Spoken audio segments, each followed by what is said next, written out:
Commission of ఇండియాకి సంబంధించి ఎన్నికల కమిషనర్స్ అపాయింట్మెంట్ లో సుప్రీంకోర్టు ఈరోజు ఒక వాటర్ షెడ్ జడ్జిమెంట్, ఒక పాత్ బ్రేకింగ్ జడ్జిమెంట్ ఇచ్చింది.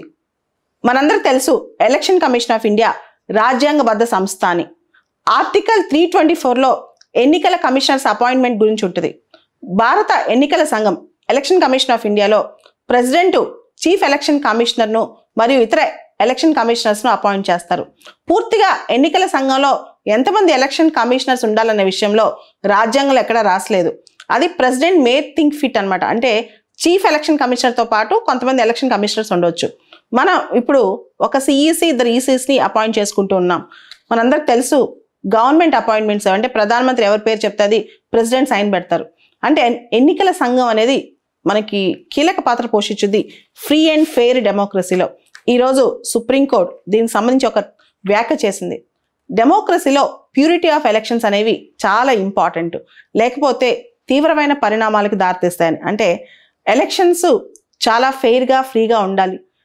దాంతోపాటు డెమోక్రసీ సక్సెస్ అవ్వాలంటే ఎలక్షన్ కమిషన్ది కీలకమైన పాత్ర, లేకపోతే అది వినాశకాలానికి దారితీస్తుందని చెప్పి సుప్రీంకోర్టు వ్యాఖ్య కూడా చేసిందనమాట. అయితే ఈరోజు ఇచ్చిన జడ్జిమెంట్ ఒకసారి చూద్దాం. జనరల్గా సిఈసి అపాయింట్మెంట్ అంటే చీఫ్ ఎలక్షన్ కమిషనర్ అపాయింట్మెంట్ కానీ, ఎలక్షన్ కమిషనర్స్ అపాయింట్మెంట్ కానీ ప్రభుత్వం ఎవరి పేరు చెప్తే వాళ్ళు ప్రెసిడెంట్ అపాయింట్ చేస్తారు. అంటే ఎగ్జిక్యూటివ్ పవర్ అనేది ఫైనల్ అవుతుంది అనమాట.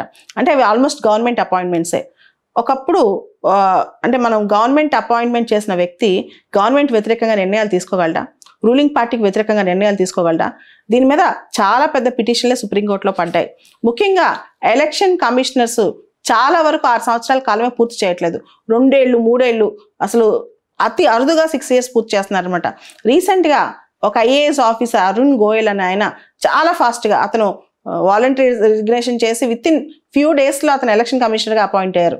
అంత లైట్నింగ్ స్పీడ్తో పని ఏంటి అని చెప్పి చాలా పిటిషన్లు కోర్టులో పడ్డాయి. దానికి సంబంధించి సుప్రీంకోర్టు ఈరోజు పాత్ బ్రేకింగ్ జడ్జిమెంట్ ఇచ్చింది. ఆ జడ్జిమెంట్లో ఇక నుంచి ఎలక్షన్ కమిషనర్స్ అపాయింట్మెంట్లో ఒక ప్యానెల్ ఉంటుంది అనమాట. ఆ ప్యానెల్లో prime minister, leader of opposition, chief justice of India ముగ్గురు రికమెండ్ చేస్తారు to maintain the purity of elections. ఈ అడ్వైజరీ కమిటీ చేసిన రికమెండేషన్స్ ప్రెసిడెంట్కి వెళ్తాయన్నమాట. ఎందుకు ఇదంతా అంటే ప్యూరిటీ ఆఫ్ ఎలక్షన్స్ మెయింటైన్ చేయడం కోసం. సో ఎలక్షన్ కమిషనర్స్ అపాయింట్మెంట్లో ఇక్కడ నుంచి ఒక ప్యానెల్ ఉంటుంది. ఆ ప్యానెల్లో prime minister, leader of opposition, chief justice of India అంటే అపోజిషన్ లీడర్కి కీలక పాత్ర ఉంటుంది, అంటే అపోజిషన్ వాళ్ళకి. అదేవిధంగా జ్యుడిషియరీకి పాత్ర ఉంటుంది, కేవలం ఎగ్జిక్యూటివ్కి మాత్రమే కాదు. దాంతోపాటు ఒక లీడర్ ఆఫ్ అపోజిషన్ లేకపోతే leader of single largest party ఉంటారనమాట. సో దీంతో పాటు ఈ జడ్జిమెంట్లో ఇంకా కొన్ని ముఖ్యమైన అంశాలు కూడా చెప్పారు. ఎలక్షన్ కమిషన్కి ఇక్కడ నుంచి ఇండిపెండెంట్గా ప్రత్యేకంగా వాళ్ళకి ప్రత్యేకంగా సెక్రటేరియట్ ఒకటి ఉంటుంది. ఎలక్షన్ కమిషన్కి రూల్ మేకింగ్ పవర్స్ ఉంటాయి. ఇండిపెండెంట్ బడ్జెట్ ఉంటుంది. ఇప్పటి వరకు బడ్జెట్ కోసం ప్రైమ్ మినిస్టర్స్ ఆఫీస్ చుట్టూ తిరగాల్సి వచ్చేది, లా మినిస్ట్రీ చుట్టూ తిరగాల్సి వచ్చేది అనమాట. ఇప్పుడు వాళ్ళకి ఇండిపెండెంట్ బడ్జెట్ ఉంటుంది. తర్వాత ఇంపీచ్మెంట్ అంటే ఎలక్షన్ కమిషనర్స్ని తీసేయటం. ఇప్పటి వరకు ఇంతకుముందు సిఈసిని తీసేయాలంటే సుప్రీంకోర్టు జడ్జెస్ని తీసేస్తే ఎలాంటి ప్రొసీజర్, అది ఎలక్షన్ కమిషనర్స్ తీసేయాలంటే సిఈసి రికమెండేషన్ మీద. కానీ ఇక్కడ నుంచి ఈక్వల్ ప్రొటెక్షన్ ఫర్ ఇంపీచ్మెంట్, అందరినీ అభిశంసనకు సంబంధించిన అంశాలు కూడా ప్రొటెక్షన్ తీసుకురావాలని చెప్పి సుప్రీంకోర్టు చెప్పిందనమాట. సో ఎలక్షన్ కమిషన్ ఇప్పుడు ప్రత్యేకంగా తన ఫండ్స్, తన నిధులు డైరెక్ట్గా కన్సాలిడేటెడ్ ఫండ్ ఆఫ్ ఇండియా నుంచి డ్రా చేసుకోవచ్చు. ఇక నుంచి ప్రైమ్ మినిస్టర్ ఆఫీస్ చుట్టూ, లా మినిస్ట్రీ చుట్టూ ఫండ్స్ కోసం, అప్రూవల్ కోసం తిరగక్కర్లేదు. దీనివల్ల ఎలక్షన్ కమిషన్కి ఇంకొంత ఇండిపెండెన్స్, ఇంకొంత స్వతంత్రత వస్తుంది అనమాట. దాంతోపాటు ఈ నియామకంలో ఒక ప్యానెల్ ఉండబట్టి ఎలక్షన్ కమిషన్ అపాయింట్మెంట్ రికమెండేషన్లో ఒక ప్యానెల్ ఉంటే ఫ్రీ అండ్ ట్రాన్స్పరెంట్ మెకానిజం ఉంటుంది. బెస్ట్ పీపుల్, ఇండియాలోనే బెస్ట్ పీపుల్ ఎలక్షన్ కమిషనర్స్ అయ్యే అవకాశం ఉంది. ఇప్పటి వరకు కేవలం బ్యూరోక్రాట్స్ మాత్రమే, అది కూడా గవర్నమెంట్ హెంచ్మెన్ అంటే గవర్నమెంట్ ఎవరైతే ఎస్ బాస్ అంటారో వాళ్ళు మాత్రం అవుతున్నారు. ఇక నుంచి అలాంటి పరిస్థితి ఉండబోదు.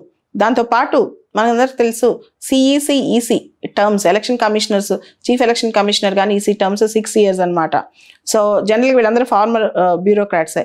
అయితే మనం గమనించాం సిబిఐ డైరెక్టర్ అపాయింట్మెంట్లో, లోక్పాల్ అపాయింట్మెంట్లో యూనిలేటరల్ అపాయింట్మెంట్స్ లేవు. దానిలో అపోజిషన్, జ్యుడిషియరీ కూడా పాత్ర ఉంటుంది.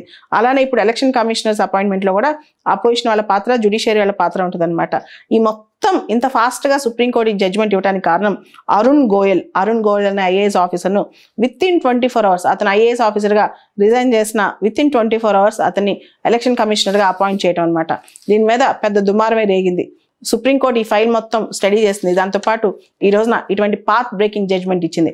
ఇక నుంచి ఎలక్షన్ కమిషనర్స్ అపాయింట్మెంట్ కేవలం ప్రభుత్వం చేతిలో మాత్రమే లేదు, ఒక ప్యానెల్ చేతిలో ఉంది. ఆ ప్యానెల్లో ప్రైమ్ మినిస్టర్ ఉంటారు, leader of opposition of Lok Sabha ఉంటారు, తర్వాత చీఫ్ జస్టిస్ ఆఫ్ ఇండియా ఉంటారు. దాంతోపాటు ఎలక్షన్ కమిషన్ ఆఫ్ ఇండియాకి ఇండిపెండెంట్ సెక్రటేరియట్, ఇండిపెండెంట్ వాళ్ళ ఫండ్స్ వాళ్ళకి ఇండిపెండెంట్గా డ్రా చేసుకునే అవకాశం, rule making powers, impeachment and election commissioners impeach చేసేటప్పుడు వాళ్ళకి ప్రొటెక్షన్, ఇవన్నీ ఉంటాయి. ఇవన్నీ ఎందుకో తెలుసా? To maintain the free and fair elections. డెమోక్రసీకి ఎన్నికలు వెన్నెముక వంటివి, ఎన్నికలు పండగ వంటివి. అలాంటి ఎన్నికలు జరిపే ఎలక్షన్ కమిషన్ నిష్పక్షపాతంగా ఉండాలంటే ఇలాంటి మార్పులు తప్పనిసరి.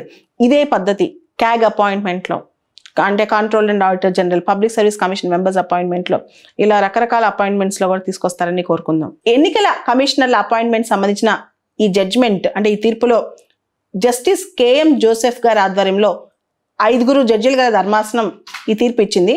5 జడ్జీలు కూడా ఈ ప్యానెల్ ఉండాలి, అంటే ఎన్నికల కమిషనర్ల అపాయింట్మెంట్లో prime minister, leader of opposition, chief justice of India ఈ ప్యానెల్ ఉండాలని చెప్పి 5 జడ్జీలు దీన్ని సపోర్ట్ చేశారు.